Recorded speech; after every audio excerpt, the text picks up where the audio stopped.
It all started with tea, not because people loved drinking it, though they definitely did, but because of what it represented. Back in the 1700s, America was not its own country yet. It was a collection of British colonies, and those colonies had to follow rules made by a government across the ocean. One of the biggest complaints people had back then was about taxes. They were being forced to pay taxes on things like paper, paint, and tea. But they had no say in the matter. No vote, no voice.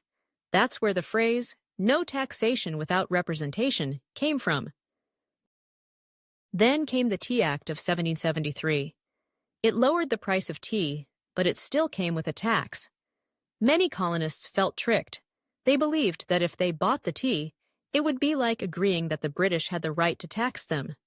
So a group of protesters, called the Sons of Liberty, made a bold move. On the night of December 16th, they boarded 3 ships and dumped over 300 crates of tea into Boston Harbor. That's around 90,000 pounds of tea. Imagine the waves turning brown with every splash. The Boston Tea Party didn't destroy buildings or hurt anyone, but it sent a powerful message. We will not accept laws we had no part in creating. But let's pause and ask, what did this event really do? Beyond making the British angry and shutting down Boston's harbor, what kind of ripple effect did it have?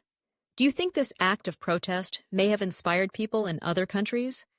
Could people around the world have looked at this event and thought, maybe we can stand up too? What happens when a small group of people takes a risk and pushes back, not with weapons, but with a symbolic act like dumping tea?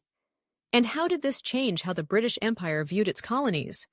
Did they start to see them not just as distant lands full of resources, but as places full of people who wanted a voice? Here's another question. After the Revolution, Great Britain didn't stop being an empire. In fact, it continued to grow in other parts of the world. But did they learn anything from what happened in America? Did they change their approach? Maybe using less direct military force and more indirect influence, like trading agreements or local governments that still answered to the crown? What about today, when people protest around the world, when they boycott or march or post their messages online? Are they echoing the spirit of what happened that night in Boston?